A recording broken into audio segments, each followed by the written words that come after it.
Electric vehicles have been in the news lately, and not necessarily for good reasons.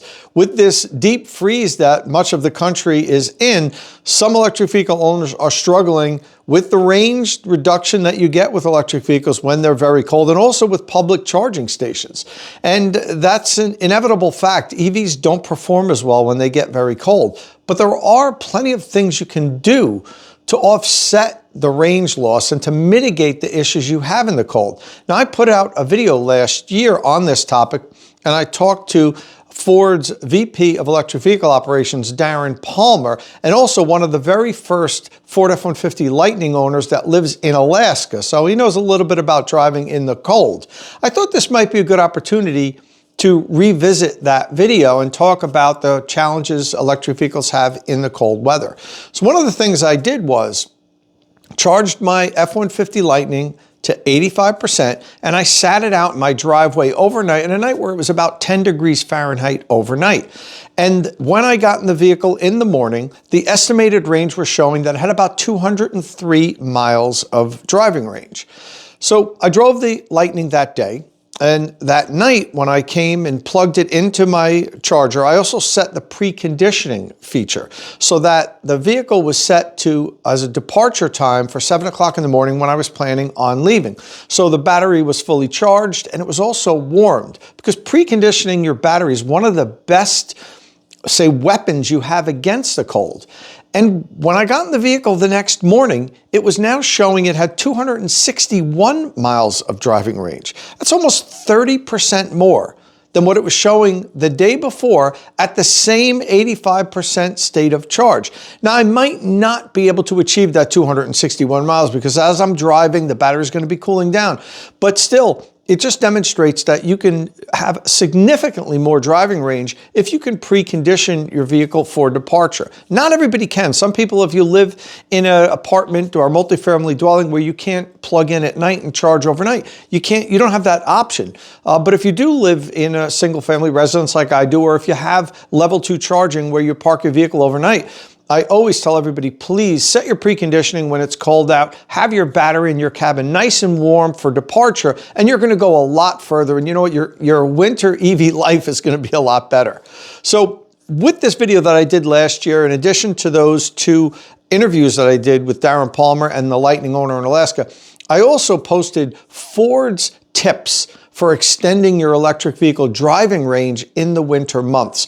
And I think this is a good opportunity now that our country's kind of in a deep freeze to revisit those tips.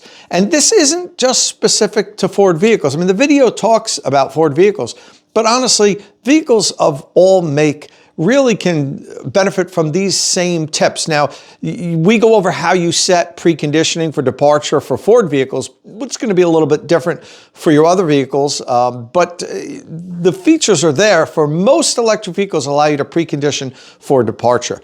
And that's one of the best things that you can do. That, maybe slowing down a little bit if you're on the highway. Those are my 2 biggest tips for extending your driving range. Okay, so now I'm going to jump over to the video that I posted last year. So you may have seen this video on my channel already, but it is relevant for what's going on in the country right now with this deep freeze. And it's a good reminder on the things you can do to help extend your driving range during the winter months.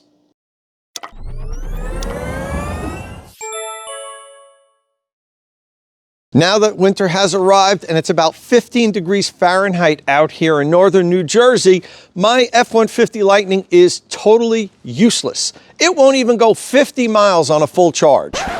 Wait a minute, that's not correct. And I forgot for a second, I'm not one of those YouTubers that will say anything to get clicks, make outrageous claims, and even spread FUD just so they could make a couple bucks.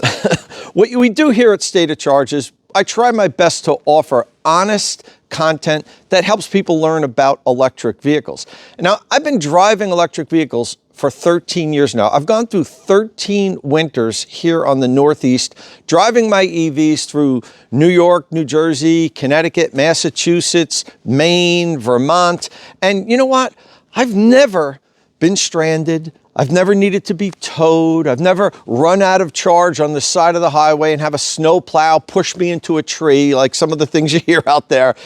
There's actually a lot you can do to better prepare yourself for winter driving. Now, make no mistake, electric vehicles, all electric vehicles, including the Lightning, don't go quite as far when it's cold as they do when it's warm. But that doesn't mean that you can't live perfectly fine with it. You have to understand how range works. You have to understand the effects of cold weather. And there are things you can do to minimize the effects of cold. We're going to talk about that here today. And I also have Darren Palmer, Ford's VP of Electric Vehicle Programs. He's going to come on and we're going to have a little chat about some of the things he thinks you can do to better prepare yourself for the winter. I also have an F-150 Lightning customer that lives in Alaska. And he's been driving pickup trucks his whole life. And he said something really surprising about the Lightning that you're not going to want to miss. But first, please don't forget, if it's your first time here at State of Charge, click that subscribe button and ring the notification bell so you don't miss any electric vehicle news and reviews here at State of Charge. This video is powered by Qmerit, North America's leading provider of installation services for electric vehicle charging, home energy storage, and other electrification technologies. See how Qmerit is making the energy transition easy for home and business owners by following the link in the description of this video. All right, so before we jump into the video, I just want to have a quick word about some of the things I said earlier about other content creators. There are plenty of fantastic journalists and YouTubers out there that really do a good job talking about EVs and combustion vehicles and explaining how they work and so forth. But there's definitely some out there that like to sensationalize things. And, they take artistic liberty, I think, to align with the narrative that they want the video to have, truth be damned. So just pay attention to who you follow out there and get opinions from a bunch of people before you form your own. So in any event, let's talk about cold weather and the effects on electric vehicles, and particularly the Lightning.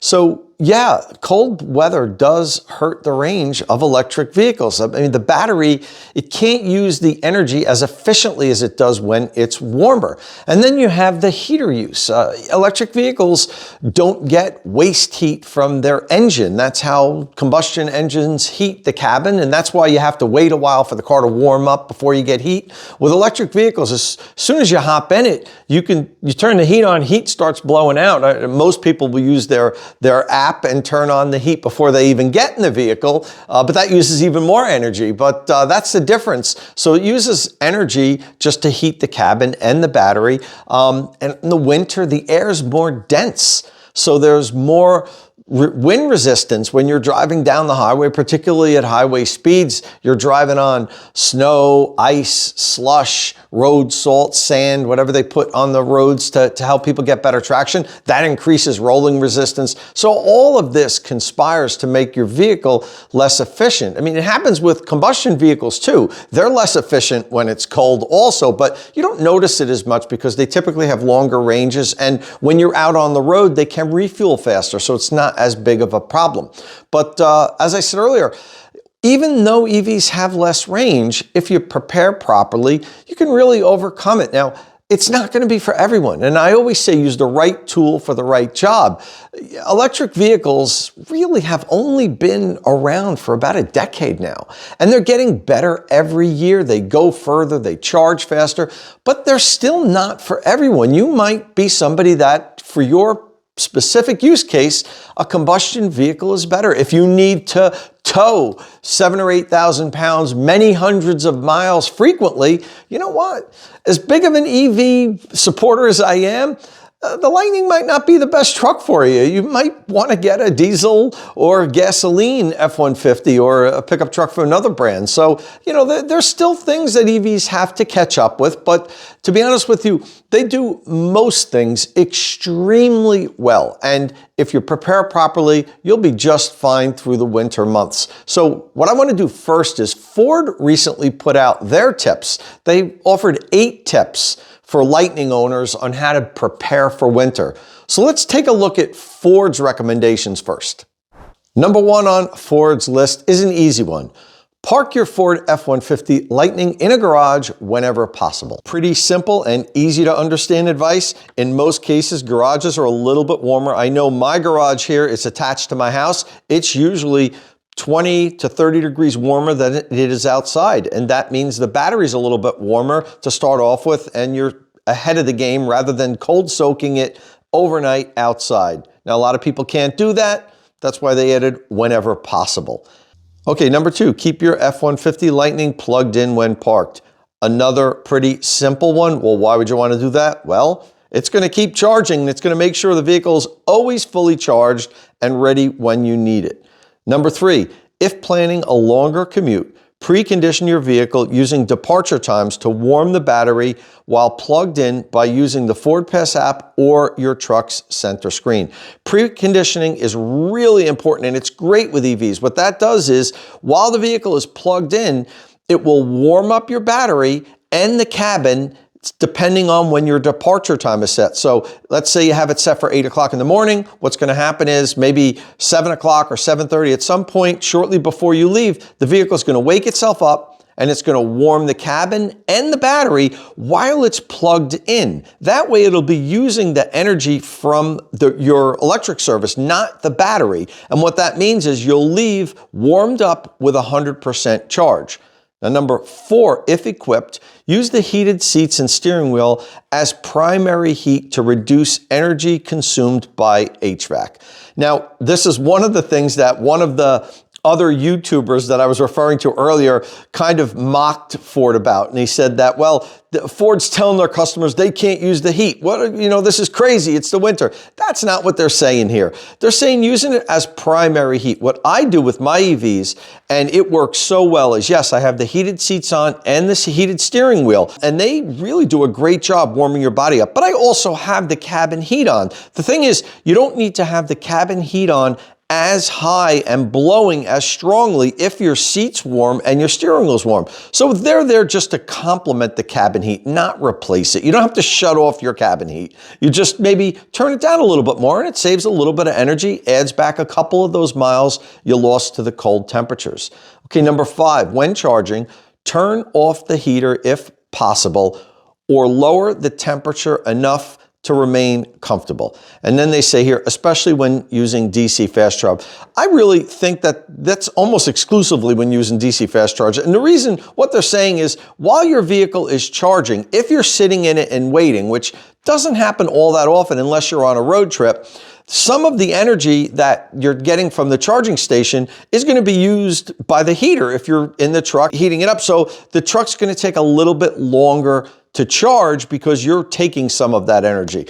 This to me is kind of something that isn't too important, and I would not stress about this. Unless you're in a total rush and you have to get to where you're going as fast as possible, leave that heat on and keep yourself warm while you're charging. It's not going to add much time to your charging, trust me. Okay, number 6. If your F-150 Lightning is covered with snow, brush off all the snow before driving to eliminate extra weight and drag. Okay, I'm going to rewrite this number 6. And I'm going to take out if your F-150 Lightning. I'm going to say if any car you're driving is covered in snow, brush all of it off before driving.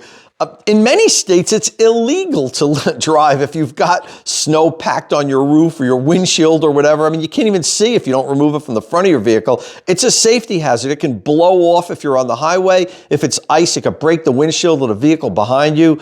So this is kind of a fugazi recommendation, in my opinion. That's 6 there. That should regard anyone should follow those directions. Don't drive if there's snow and ice on your vehicle.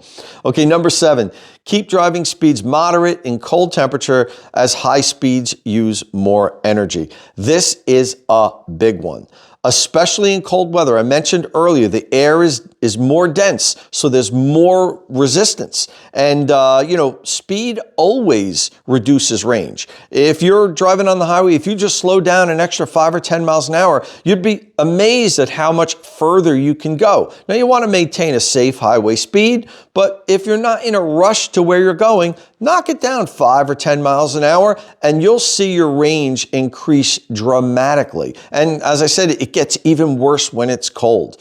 So that's a huge one. That's probably The best way to extend your range in warm or cold weather is simply to just slow down a little bit. Number 8, ensure your tires are at the proper pressure. This is a big one also. As we know, dense air, contracts, the tire pressure goes down. A lot of people get their tire warning lights when the first cold spell of the winter. Keep an eye on your tire pressure. Make sure it is at the proper pressure. I know some people that own EVs that even make it a little bit higher than the recommended tire pressure because it does increase your range. I'm not recommending you do that. I recommend that you put it at the proper tire pressure, but just keep an eye on it because throughout the winter, it's going to reduce. And I'm telling you, just dropping it a couple pounds per square inch lower than what it's supposed to be set at is going to knock range off your vehicle. So that's an important one. Next up, I have Ford's Global VP of Electric Vehicles, Darren Palmer, on to talk a little bit about the F-150 Lightning and cold weather driving. But before we do, there's one of the things I want to talk about that we just mentioned in that list, and that's preconditioning. I have a lot of my followers reach out to me and ask me about battery preconditioning. Tom, do you do it every day? Is it needed every day? And my stance on that is no, it's not. And I don't precondition my battery every day. As a matter of fact, I rarely precondition the battery, and that's because I'm not pushing the edge limits of my vehicle's driving range. When I'm doing that, when I'm going on a long trip, for instance, my in-laws live up in Vermont, and it's about 225 miles away. So during the winter months, whatever EV that I drive, I set the preconditioning, and before we leave, I'm at 100% charged. The battery, the cabin's nice and warm, and that helps to extend my range. But for daily driving, I don't precondition, and you really don't need to unless you think that you're going to be pushing the limits of the vehicle's range. And one of the reasons why I don't is it does use extra energy. While you're preconditioning, you're pulling more electricity from the wall, and if you don't need to warm the battery up to extend your range every day, it's really not necessary to do so. What I do is cabin pre-warming all the time in the winter. I'm always hitting that button and getting my cabin nice and warm for me, but I don't set the preconditioning every day. I really only do it unless I need to squeeze out every mile possible. Now, every automaker has a different way of enabling and setting the preconditioning features on their EVs. So let's take a look at how you set preconditioning on Ford's electric vehicles.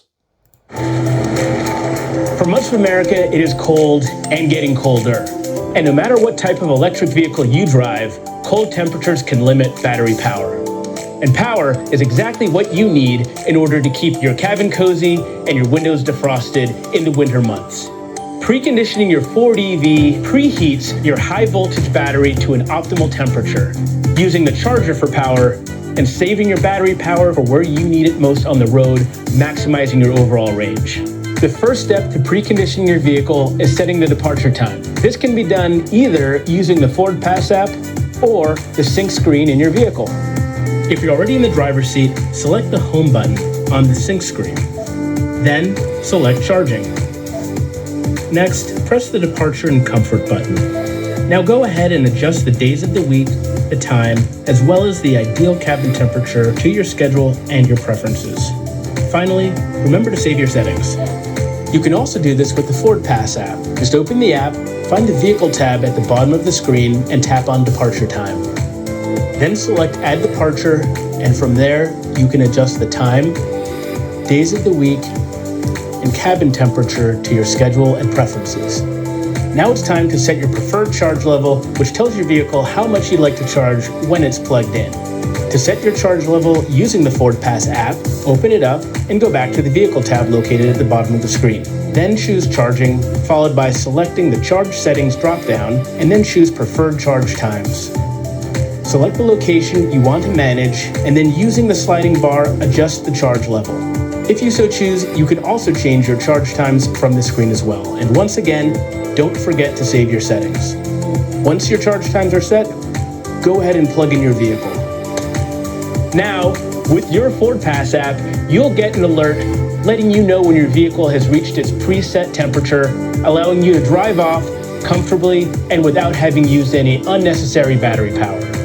And that's how you precondition your Ford electric vehicle. Stay warm out there.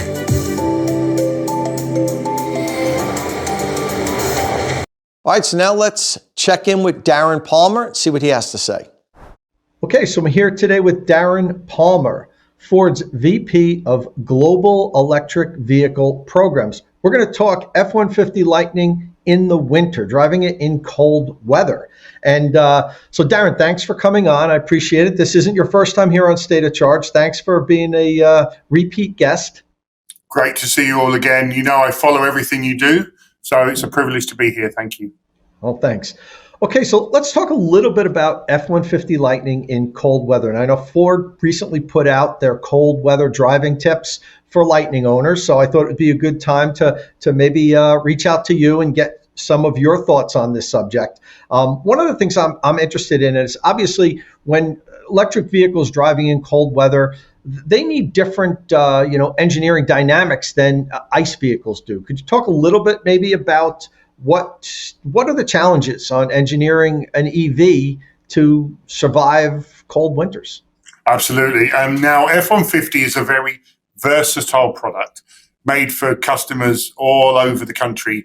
And they, of course, endure huge variations in conditions. So this truck had to be built for tough.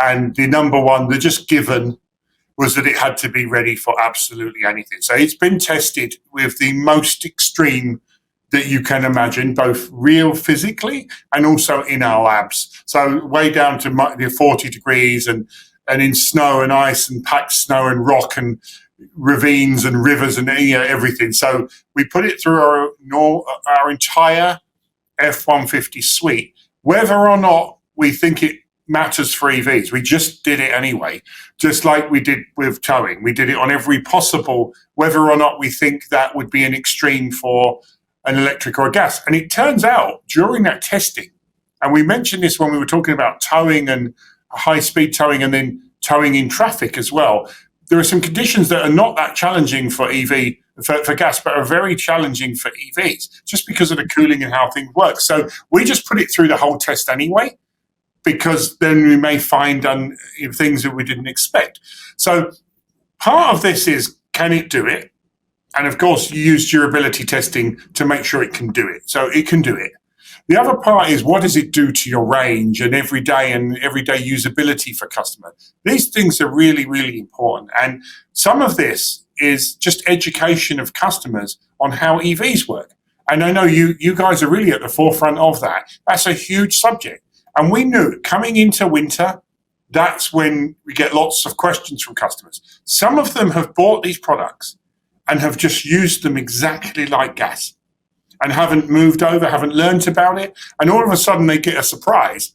And then now they're interested and they want to know about how it works, what is preheating. And I didn't even know there was preheating, and I never said it, and all of those things, and then how's charging affected, and even can I charge in the rain, and what happens at cold? So all of those. So those things are what we had to go and find, and then try to get in front of how to educate customers. Nobody will read a manual anymore, and they barely read a notification that pops up. And so we're using every trick to show them, but trying to do it when they need it. And that's what we're working on. We'll talk more about that later, but some of the challenges that you mentioned. So, for example, when a battery gets cold, it has less space in it to store its power. So the same battery, when very cold, will actually have less range. At the same time, usually when it's really cold, that's when people want more heat. And that's when they jump in the vehicle and maybe turn it to maximum. And so they may or may not be aware that both the battery's down and they will use more heat, and therefore it's a double heat. And our policy has been, we want to make sure they're never surprised or never let down, because we know a lot of the customers are going to be really new to the product. And if we overestimate the range, then it could put them in a position where they have less than they expected and they have a surprise. And so we have been on the side of caution there to make sure they don't get into that. Because we also know in a truck, you may also tow. And the last thing you want to do is get into a towing situation, be halfway down the road, and it's using more than it said it would, and then you get in trouble. So our vehicle also detects when you hook a trailer to it, and it adjusts all of its range for that as well. But all of that just amounts to us trying to help the customer understand what they've really got. And I'll say, really, we're a little bit too conservative in some ways. And so we'll talk about it. But some of the things we've been doing is, as we've learned more about real use, we have been adjusting our estimates up a little bit. And there's a cloud-based system on the truck that is learning from real-life customer experience, and then we can make real-time adjustments to people's trucks for when we learn what really happens and what's happening that week and what's happening in that particular hill in that area. We can adjust their ranges so that we can give them the most security that they can. But they're some of the first things that we had to deal with. So I noticed in your advice to maximize your range in cold weather, you talked about preconditioning the vehicle, which is that always helps EV range. When you plug in, set a schedule. You're going to leave at 8 a.m. Have the vehicle warmed up and ready to go. But one of the other things I noticed that you said was always keep the vehicle plugged in when you're not using it. You talk a little bit about why that might be important. Oh yeah, absolutely. So for not everybody can do it, but a lot of our buyers can. We can see that data, and a lot of them can. So if you keep it plugged in, the vehicle will do the work for you. It tries to be ready for you. So if you keep it plugged in, it will keep the battery at a range that it's ready for work. So it'll keep it above 0 degrees C, and it's ready for work. Most people. So even if you just go and grab the vehicle at any point, drive off, it's going to have a reasonable range, and it'll be ready for its fast charging. And so that's why we say plug it in. Also, if you're using a vehicle in a pro way, pros will leave it plugged in. They'll set a departure time, and actually it doesn't matter the departure time, because it will prepare the vehicle and the battery, and it loses about 1 degree an hour. So even if you don't know what time you're going to leave, and a lot of people's lives are like that now. Even if you don't know, it doesn't matter. Set it for 6:30 a.m. when electricity's still cheap, and get it to prepare. It will prepare the vehicle, cabin, and the battery, and it will stay the right temperature for hours and hours. Even if you don't leave till 10 or 11, it doesn't matter. And if you get in then, and then you have you conserve energy a little bit, the vehicle learns you, and you will maintain a very healthy range all through the winter, no matter how cold it is outside. And that's what we're explaining to people. I don't think we've explained well enough that it prepares the battery, and we're preparing to tell them a little bit more about that, because people want to know why. Just telling them to plug it in is not enough, it seems. You've got to tell them why. And so we have been telling them to plug it in on the display, but it seems a lot of them can ignore that still and say, hey, I don't know why. So that's education. That's what we're going to try all different methods to help educate customers. Yeah, absolutely. It would be obvious, well, keep it plugged in because you're going to recharge it and it'll always be topped off. But then the other side of the coin is, in addition to being fully charged, it's going to automatically keep the battery at a temperature as to help expand the range. So that's something that you really haven't communicated. And, I'm glad that we're bringing that out now. I'll make sure that my followers are aware of that. Especially that setting up the time before you leave in the morning. They might not realize, just set it for some random time in the morning, usually even better when the electricity is still at low rate, and it will prepare the battery. They probably didn't know that. And so they tend to say to me, I speak to customers every week, they say, well, I don't know what time I'm going to leave. And then I say, I got you, just set it for 6:30 then. And they didn't know that. And then they write back to me afterwards and say, it made a huge difference. Like, okay, so good, that's education. We're learning, we'll get the word out.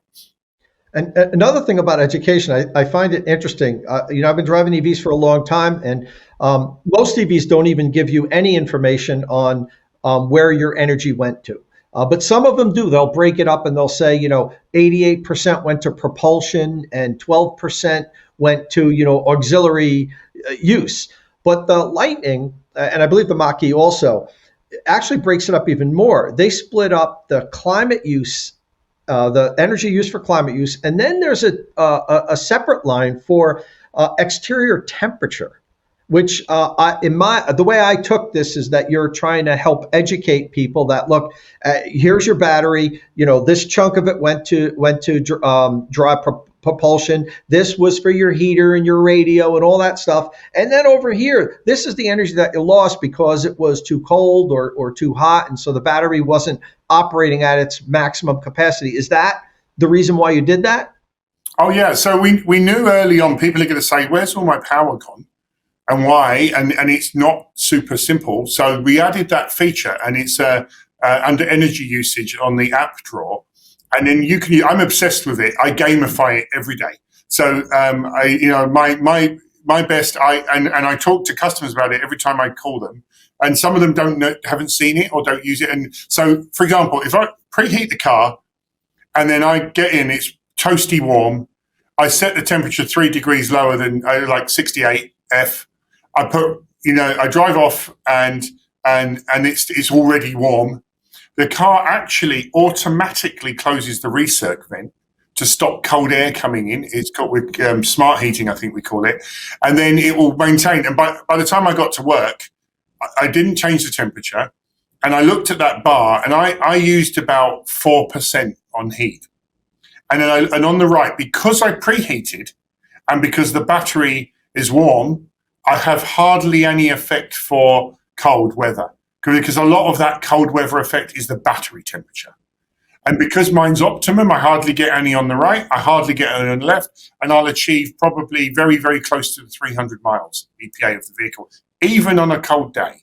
And I've also tried every other. If I just forget it, leave it soaked all night, let it get down really cold, use maximum heat and drive off. When I look, I can use up to 15, 20% heat.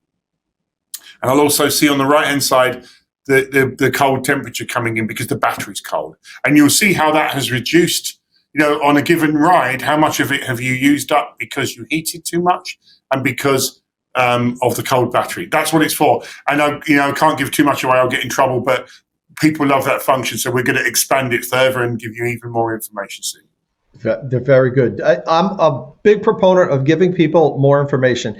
If some customers don't want to view it, that's fine. But put it in there in the settings somewhere and let the people that want to view it, view it. Another thing I love about the preconditioning feature on my Lightning, and I own an F-150 Lightning as well as is when I turn on when I pre-warm it through the app, which I'll do if I'm at a restaurant, 10, 15 minutes before I'm going to leave, I turn it on. It automatically turns on my heated seats and my heated steering wheel. I also have a Rivian R1T. I'm pretty sure you know that. But when I turn on the preconditioning, it just turns on the cabin air. It doesn't turn on my seats and my steering wheel, which I've driven through 13 winters now with EVs. This is going to be my first winter with my Lightning.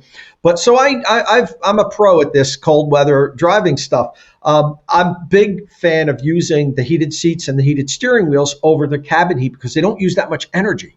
So and that's one of the things on your list on how to maximize your range that you put out was, use the heated seats and the heated steering wheel. So I love the fact that when I press that, pre-warm the truck for me, I get out, the seat's warm, the steering wheel's warm, and then when I get in the truck, I turn the heat off because I don't need it. The air's already warm, and now my steering wheel's warm. So good job on that. Did you notice that you don't have to set hot cabin either?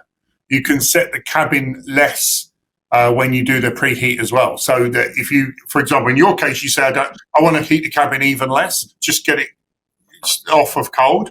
You can set that as well, so you use even less energy. Okay, well, I'm going to play around with that. I've just been using it at the setting that I've had. So, it's been a love fest so far, and I'm talking about how much I love my Lightning and everything, but now I have to ask you the hard question.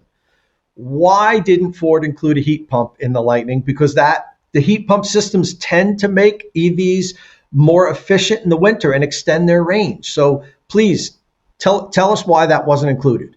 Yeah, so we looked at the system. We know all about heat pump systems and what they can do, and we looked at a performance trade-off versus cost for the customer and what it gave, and we gave a lot on the Lightning. I think it's one of the best value EV products on the market, I believe, and so we took a a value decision for it. And we also found they're good in some circumstances and they're not so good in other circumstances. So they're not universally better. They give a bit more at one end than the other.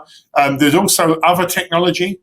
I won't go into now, but a type of heat pump technology that's much more efficient. And we decided we want to put our money into the much more efficient system. So we had to take a choice there. So that's why. But as you say, with a little bit of this preparation, you can get a very efficient use out of the truck. For what it is, for the size of the truck, it's really efficient. Against its competition and everything out in the market, it's very competitive. And its range in real world gives a good range versus the EPA, because we're a little bit conservative on it. So we want the real world to be close to what the customer bought. So, people have been very pleased with that. As I say, I think our estimation can be a bit less conservative. We're working on that. I think we take the range down a little bit too much, but we're on the safe side at the moment. But a pro using it can definitely get more out of it. Yeah, I've been driving around town over 300 miles. Pure highway, it's a little bit less, obviously. That happens with all EVs. But I've been very happy with my range so far, and I can easily meet the EPA range rating. Now, it hasn't got really cold here in New Jersey yet. That's coming. So we're going to be able to do some good cold weather testing coming up soon. And I'm actually going to speak to one of your Alaskan customers next and about their experience driving the Lightning up in Alaska. So, I appreciate your time here, Darren. Thank you very much for coming on State of Charge. Again, I do appreciate that you come on here to talk to the State of Charge community and give us the inside scoop on Ford electrification projects.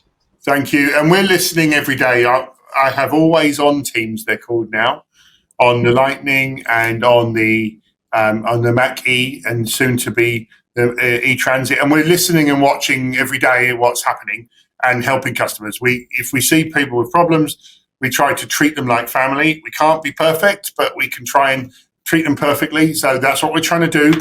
We learn every day. That's it. And we'll keep learning and we'll keep improving as we go. And software, we're really getting into our stride now on software. We committed to continuously update these vehicles with cool stuff, and we're going to do it. So you're just going to start seeing it coming through now. We did deliver Blue Cruise hands-free with over the air, which was a major update, but we got some more coming, which I'm not allowed to talk about yet, but will come to our customers. And I mean all of them.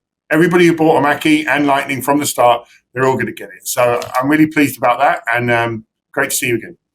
Thank you. And before we leave, talking about the software updates, just today I received my software update so that I can use my phone as a key for the Lightning, which I was really waiting for. And I haven't actually paired it yet because I've been busy with the electricians here today. We're doing our upgrade here at the house now for Ford Intelligent Backup Power System. I'm doing my full install this week. So there's going to be content coming out on that very soon. Darren, thanks again for coming on. I appreciate it. It's good. I want to hear when you get the next software updates. We're cooking up some good stuff. So I want to hear from what you think of those as well. Thank you. Can't wait. Well, that was interesting. Sounds like Darren and his team have been working on some updates that Lightning owners may be seeing soon. Next up, we're going to talk to Jeff Head of Anchorage, Alaska. Jeff and his wife, Tammy, took delivery of their Lightning over the summer, right around the time that I did. Now, Jeff has a unique perspective because he lives up in Alaska and it's already been very cold up there. They've already had a lot of snow. So we're going to talk to Jeff about his experience with his Lightning driving around up in Anchorage, Alaska. All right, so we're here today with Jeff Head. Jeff is a Ford F-150 Lightning owner up in Alaska. Now, it gets cold in the winter here in New Jersey, but not Alaska cold. So I thought I'd talk to Jeff a little bit about his experience so far. So Jeff, why don't you tell us a little bit about you and your Lightning and how cool it is up in Alaska? Sure. So again, my name is Jeff Head. I live in Anchorage, Alaska. I've been in Alaska, almost 60 years. So a long time. Came up here with my family when we were in the military. Got my Lightning in July. Have thoroughly enjoyed the truck on on all levels. Obviously, I got it during the summer months when the days are quite long. Now, the flip side of that is true. Days are much shorter. Temperatures are much colder. As a matter of fact, yesterday we are in the throes of a cold snap, and yesterday, I believe when I drove in, it was 8 below zero. So getting to experience the truck during the winter months. And as I said previously, I've thoroughly enjoyed the truck in the time that I've owned it. Okay. So, there's interesting things. I've driven EVs through many winters here. I've been driving electric vehicles for 13 years now. So, we get decent winters here in New Jersey. Again, nothing like, 8 below. It might get below zero a couple of times, but just barely 1 or 2 degrees below zero. But it's cold, and we get ice. Have you noticed, like, some EVs struggle a little bit when they're on ice because the regenerative braking, how the vehicle slows you down when you lift off the accelerator. Sometimes the regen struggles with the anti-lock braking system, and you might get a little skidding. How's the Lightning been on really slippery surfaces? Well, let me answer that question in 2 parts. First of all, I did the regenerative braking, the one pedal driving in the summer. I honestly have not used it in the winter. All right. I was during the summer months when I did use it, I was apprehensive in how it would work. I found that I was able to adapt to it quite easily. I will admit that this is my first EV, so I've been burning gas since I was at 16. And so now that you mentioned that, I want to give it a try in these road conditions. But the second part of the answer to that question is that I have been a Ford owner, a Ford truck owner, an F-150 owner for, I don't know, probably 15 years-ish.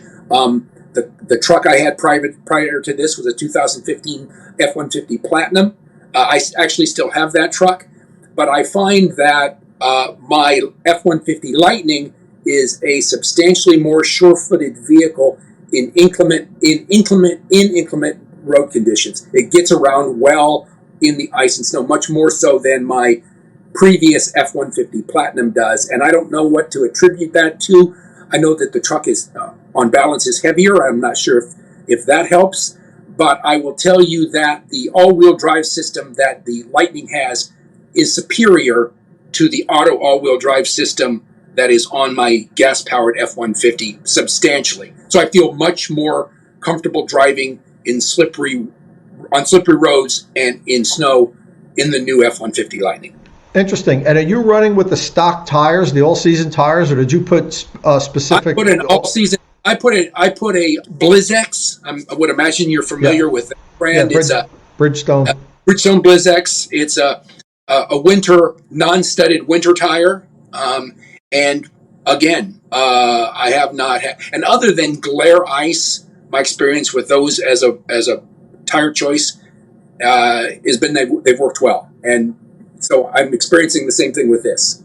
How about your range? Now we know all EVs lose range when it's really cold. Right.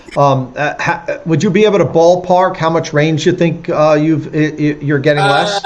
I would say probably about between 10 and 15%. Probably. Now I do. There is a means to check the power usage. What percent of the power usage is going to the various services, driving, climate, that sort of temperature, thing. And I've paid more attention to that as the weather has changed, and it doesn't appear to me that the outside temp is seriously changed the usage from that perspective. How about deep snow? Have you driven it in deep snow recently yet, or? I've driven it probably 10 inches of snow, and again, I would say I have had a handful of all-wheel drive vehicles, and there are some that just get around much better in that kind of weather than others, and I find this to be, in the top 5% of those vehicles with that function that I've experienced. That's, I mean, you're an experienced Ford truck driver. You live in Alaska. You should know how your different vehicles handle in the winter. You know, I've always had pickup trucks, not Ford pickup trucks though. I've gone for the smaller ones. I had a lot of Toyota Tacomas in the past. And the interesting thing is, you know, you would think that, you know, Toyota would build on like every model would be the same or better, but that isn't the case. Through the years, I've had certain ones that were much better in snow and ice, and then I get the next model, I'm like, oh, it's going to even be better than the last one, and it's terrible. And then, you know, the next model I get 4 years later was back to being good. So, you know, it's not every four-wheel drive vehicle doesn't act the same way. Some of them do outperform others, and it's interesting that you, as a Ford truck owner, are saying that the Lightning seems to outperform the other Ford trucks that you've owned in snow and inclement weather. That's interesting. And I haven't had a chance to drive in snow here in New Jersey yet. It's just starting to get cold here. You know, we really get snow in January and February, but I'm looking forward to trying it out. Do you have any extra parting tips for F-150 Lightning owners for the winter that you want to share?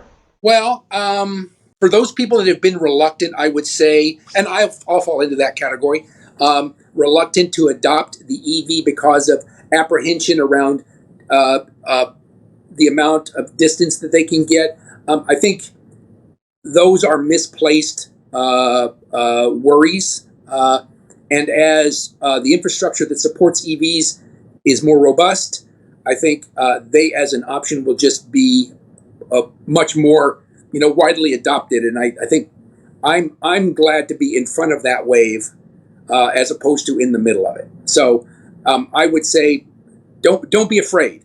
Don't be afraid. Well, those wise words. I've been telling people that for quite some time now, but you know, you have to experience it. It's easy to tell somebody, oh, go get an EV. You're not going to have range anxiety. It's going to be able to get you to where you need to go.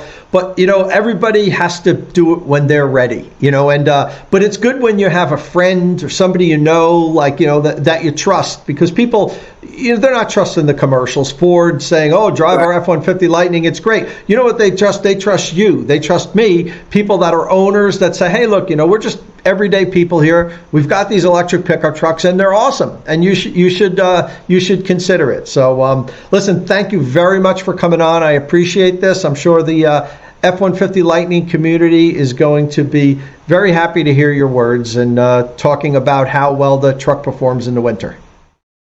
Glad I could help. All right, I'd like to thank Jeff again for coming on State of Charge and sharing his Lightning experience. Found it really interesting when he said that he thought the Lightning's all-wheel drive system is superior to the all-wheel drive system on his conventionally fueled Ford pickup truck. Really interesting there. I'm going to be able to test that out myself soon. We're scheduled to have some snow in a couple of weeks, so I should be able to do some first-hand reporting on that soon. All right, so let's do a quick recap as far as winter driving with your F-150 Lightning, trying to extend your range, making sure you're getting the most out of the battery. There's some just basic things that you can do that can really dramatically improve your winter driving range. Plug the vehicle in. Even if you're at 70, 80% state of charge, if you're near a charger, just plug it in. That'll top off the battery. And also, if the vehicle decides that if the vehicle determines that the battery is getting too cold, it'll start warming it up and have it ready for that next drive. And even keeping it at a warmer level prepares it if you do need to DC fast charge once you get out on the road. If you're going on a long trip, it's better to have that battery warmer because it'll be able to take in more power. Use the preconditioning feature. If you think that you're going to be driving very far, as I said, you know, for daily use, you probably don't need that. But if you think you're going to be kind of stretching the range, make sure you schedule preconditioning. Your vehicle will be nice and toasty warm. The battery will be warm and ready to go as far as you need it to. Make sure your tire pressure is set properly. That's really important in the winter months. You could easily knock 10, 15 miles of range off your driving range if your tire pressure is just a couple pounds low. Use the heated steering wheel and heated seats if you have them on your Lightning. I'm not saying shut off the cabin heat, but you could definitely use less cabin heat, which was going to use less energy, just by keeping your seat and your steering wheel nice and warm. Your body's going to feel nice and warm. The big one here is slow down. You don't need to get somewhere that extra 2 minutes earlier. So take it easy. It's safer, especially with ice and snow on the roads. You know, you can have black ice on the highways and you don't even see it. Knock your speed down just a couple miles an hour, and it's really going to make a difference with your range. That's, you know, EV 101, speed kills. And we used to say you can go fast or you can go far, but you can't go both. And it's true, especially in the winter. You know, if you really need to get every mile out of your Lightning's battery, just knock that speed down a little bit and you'll make it there no problem. Now, one of the things we haven't talked about here today that I think's really good feature on the Lightning, and it will help you increase your range, is use that brake coach. Ford has the regenerative braking brake coach, and it tells you what percentage of your braking was done with regen versus using the friction brakes. Use that to coach you to improve how you use regenerative braking. You want that to be 100% every time. And if that's the case, you're recovering as much energy as you possibly can, and that can add another 5 or 10 miles per charge to your driving range if you use your regenerative braking properly, even more. But you know, I'm assuming your baseline is going to be lower than 100%. If you can improve from 80% all the time up to 100% all the time when you use that regenerative braking brake coach, you're going to add some miles to your driving range.